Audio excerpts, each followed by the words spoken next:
Después del módulo 1, vamos a entrar ya en el módulo 2, es cómo arrancar tu negocio. La primera parte sería elegir entre si hacerlo como persona física o como persona jurídica. Si has decidido iniciar la actividad, es posible que una de las primeras dudas que te surjan sea esta: ¿me doy de alta como persona física o constituyo una sociedad?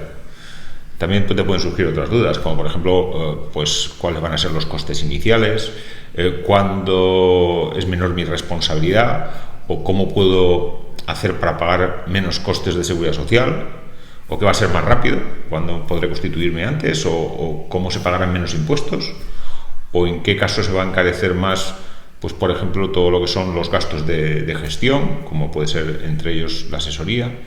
En este capítulo quiero darte algunos de estos datos que estoy seguro que te van a ayudar a despejar todas estas dudas. A la hora de poner en marcha tu empresa o tu negocio o tu emprendimiento, puedes optar, como te decía, por distintas opciones. Las más habituales, no vamos a entrar en todas porque hay muchas, sería bien como empresario individual, que esto es como persona física, constituir una comunidad de bienes, aunque esto está un poco ya en desuso, constituir una sociedad civil, una sociedad de responsabilidad limitada, que es uno de los más habituales, una sociedad anónima, una asociación, una sociedad colectiva, una sociedad comanditaria, una fundación. Hay las que se llaman ahora sociedades limitadas, una empresa o una cooperativa. Pero vamos, si nos centramos en la estadística, como te decía, vemos que más del 95% de los empresarios, de los emprendedores o profesionales que inician su emprendimiento, lo hacen como empresarios individuales, coloquialmente llamados como autónomos, o en su defecto constituyen una sociedad limitada. Voy a intentar analizarte estas dos figuras para que así decidas qué es lo mejor que puedes hacer. Como te decía, te preguntarás qué me interesa más, pues vamos a ver si es mejor como persona física o constituir una sociedad limitada. Aunque la pregunta que se suele hacer todos es qué es lo que más interesa, si como emprendedor, como persona o como sociedad, lo normal es que tú vas a estar de autónomo casi en el 99% de los casos, indistintamente te constituyas como persona física o como sociedad. La pregunta correcta debe ser: ¿me doy de alta como empresario individual o constituyo una sociedad? No existe ningún método que te permita determinar con exactitud el tipo de forma jurídica más adecuado para constituir tu empresa. Depende de muchos factores personales, económicos, muchos factores que voy a intentar analizarte, que todos ellos van a influir en esta toma de decisión, ¿no? No obstante, existen ciertas pautas o razones que pueden ayudarte a la hora de elegir la forma jurídica para darte de alta de forma que se ajuste lo mejor a tus necesidades. Te preguntarás: ¿y qué he de evaluar antes de tomar esta decisión? Bueno, pues como te decía, no existe una fórmula mágica que te permita determinar con exactitud el tipo de forma jurídica más adecuado, pero no obstante puedes tener en cuenta una serie de factores económicos, factores personales y comerciales que son determinantes a la hora de elegir una u otra opción. El análisis de estos factores puede ayudarte a decidir elegir. Al final tienes que ser tú, aunque sea con el asesoramiento de un profesional. Te voy a resumir lo más importantes. Primero, uno es el coste de alta o constitución. Tramitar tu alta como empresario individual te va a resultar mucho más económico que constituir una sociedad, y al mismo tiempo será más sencillo. Si constituyes una sociedad, pues los costes son superiores, pues tendrás que pagar honorarios de notario, registro mercantil, gestoría, abogados, depende de los casos. Otra opción es dirigirte a un PAE, un punto de atención al emprendedor, que después lo veremos, y ellos se encarguen de la mayoría de los trámites y gestiones del alta, y esto te puede salir en muchos casos gratis. Pero como te decía, de todo esto hablaremos en otro capítulo. Luego, otro factor es la responsabilidad. La principal desventaja de ser un empresario individual es que tú respondes ilimitadamente, es decir, que respondes con tu patrimonio por todas las deudas que puedas contraer con terceros. Estoy hablando de deudas con bancos, con financieras, con acreedores, con proveedores, con empleados, con la administración, con Hacienda, con la Seguridad Social, de todas vas a responder tú. En cambio, si constituyes una sociedad, la responsabilidad está limitada. Respondes frente a terceros solo con el patrimonio de la sociedad. En este tipo de entidades mercantiles de las sociedades, en principio, tu responsabilidad, como te decía, se limita a la aportación inicial en el momento de la constitución de la misma. Otro factor determinante puede ser el tiempo en tramitar el alta. El alta como empresario individual se puede cursar en menos de 24 horas. Y en el caso de una sociedad, pues debe demorarse entre 1 y 2 semanas, aunque últimamente se hace más rápido, ya que se ha de solicitar principalmente una denominación al registro mercantil central. Hay que abrir una cuenta en un banco, hay que redactar unos estatutos, hay que comparecer ante el notario para la firma de la escritura, obtener un NIF, darse de alta en el censo, presentar las liquidaciones del impuesto de actos jurídicos en la modalidad de operaciones societarias, solicitar la inscripción en el registro mercantil, en fin, como ves, un largo etcétera que lo hace un poco más largo. Luego, otro factor son los gastos de gestión. Los gastos de asesoría o de gestoría son inferiores como empresario individual. El principal motivo es que la contabilidad de un empresario individual es mucho más sencilla y menos laboriosa que la de una sociedad. La sociedad tiene ciertas obligaciones contables y mercantiles que el empresario individual no tiene. Todo esto lo veremos en detalle en otras lecciones. Otro de los factores determinantes puede ser los impuestos. Este puede ser un factor determinante si tenemos unas previsiones de beneficios importantes. La diferencia radica en que el empresario individual tributa por el impuesto sobre la renta de las personas físicas, mientras que las sociedades lo hacen por el impuesto sobre sociedades.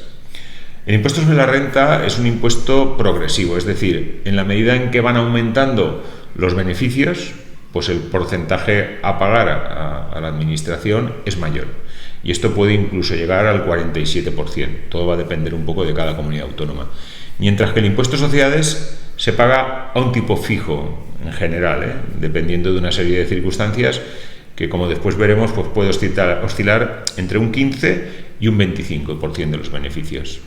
La elección no debe de ceñirse solo al tipo impositivo, pues es decir, uno puede tener unos beneficios u otros y a lo mejor pues puede preferir retirarlos si está en una sociedad pues vía nómina o vía dividendos para hacer después el uso que considere y tributando en tales casos en distintos tipos.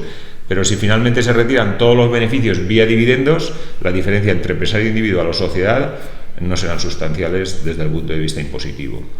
Otro de los factores puede ser el coste de la seguridad social. Desde la aprobación de la tarifa plana, durante los 2 primeros años la cuota de autónomos era bastante más baja en el caso del empresario individual que si se ejercía la actividad como autónomo pero dentro de una sociedad, lo que podía suponer un ahorro de casi 3.500 euros menos si se ejercía como persona física. Pero en septiembre del 2020, la Subdirección General de Ordenación e Impugnaciones de la Tesorería General de la Seguridad Social, pues emitió un escrito en el que se informaba que todos los autónomos societarios podían beneficiarse de la tarifa plana. Se les reconoció la existencia ya, con arreglo a la doctrina jurisprudencial, de poder gozar de ese privilegio, de ese beneficio. Por lo que en principio esto no tiene por qué influir en gran medida en la decisión de si pasar de que el coste sea un poco mayor de autónomo de societario, por lo que prácticamente es indiferente. Otro factor puede ser la imagen. En la actualidad se ha puesto muy de moda las sociedades. Parece que da una imagen de empresa más grande, más seria, más profesional que la de un empresario individual. Esto puede ayudar a la hora de transmitir confianza tanto a clientes como a proveedores. Si lo que quieres es dar una imagen de empresa más grande y seria, pues sí, y profesional, pues puede resultar más interesante constituir una sociedad. Otro de los factores determinantes puede ser la aportación inicial. Darse de alta como empresario individual no requiere de ningún desembolso o aportación inicial. En contrapartida, si uno se constituye una sociedad limitada, pues sí que se requiere de un capital mínimo, que son 3.000 euros actualmente, aunque se prevé una reforma y se quiere rebajar, y con 3.000 euros es posible constituir una sociedad. Incluso si no se aporta dinero, también se admiten las aportaciones no dinerarias, como son bienes, siempre y cuando estas últimas sean susceptibles de una valoración económica, o sea, se les tiene que poder valorar, ¿no? La parte dineraria se deposita por los socios en una cuenta de una entidad bancaria previa a la constitución, y una vez que la sociedad ya queda inscrita en el registro mercantil, pues ya se puede disponer de este dinero para atender pues los gastos de la entidad.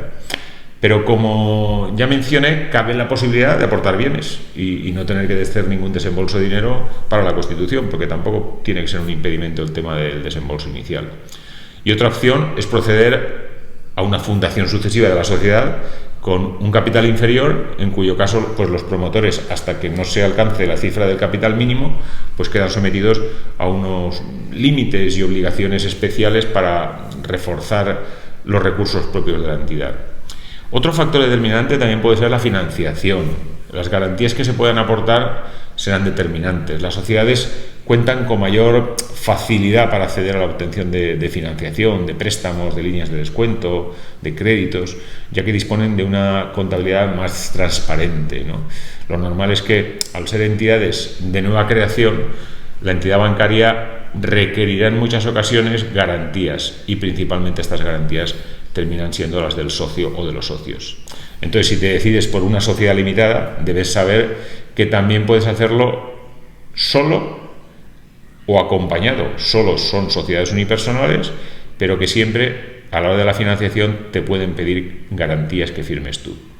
Y si decides asociarte con otros, lo mejor sería que constituyáis una sociedad de responsabilidad limitada normal, que no sea unipersonal, y con eso pues evitas futuras responsabilidades. Mi recomendación, tras más de 35 años de experiencia en constitución de empresas, con el fin de evitar futuros problemas en el caso de sociedades, recomiendo siempre que firméis un pacto de socios. Y dirás, ¿por qué? Muy fácil.